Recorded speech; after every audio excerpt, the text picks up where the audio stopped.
thérapie cellulaire prend en charge des greffons autologues et allogéniques pour des patients qui sont hospitalisés dans des services d'onco-hématologie à l'hôpital Saint-Louis, mais aussi dans d'autres centres hospitaliers.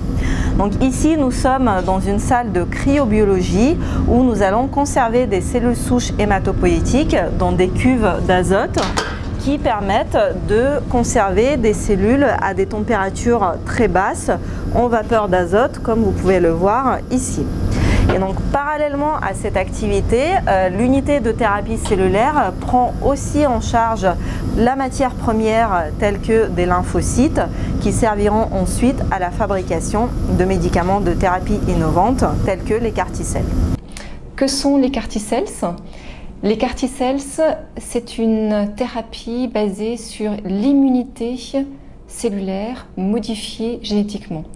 On va prendre les cellules T des patients, qui sont les cellules de l'immunité, et on va les modifier sur le plan génétique pour que ces cellules expriment une protéine et un récepteur cible qui va en fait cibler un cancer particulier. Actuellement, 2 CAR-T-cells sont commercialisés. L'un s'appelle Kymriah et l'autre Yescarta pour 2 pathologies, les lymphomes réfractaires et les leucémies réfractaires. Leucémie de l'enfant en particulier, donc leucémie de l'enfant et de l'adolescent. Ces CAR-T-cells sont actuellement fabriqués par des industriels, Novartis, Gilead, Celgene en essai thérapeutique. Cette recherche a d'abord débuté sur le plan académique dans des laboratoires.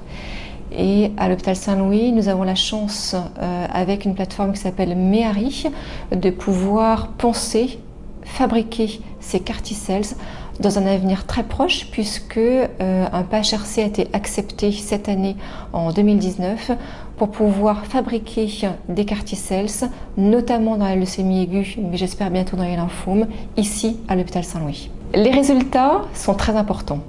Ils sont en train de modifier le pronostic des patients présentant ces pathologies réfractaires à la chimiothérapie classique. Pour avoir une idée, parmi ces patients, 17% seulement vont être en vie à 1 an avec la chimiothérapie classique. Avec les CAR-T-cells, plus de 50% de ces patients vont être en vie à 1 an. Donc l'intérêt de cette nouvelle thérapeutique est majeur pour le pronostic de ces patients.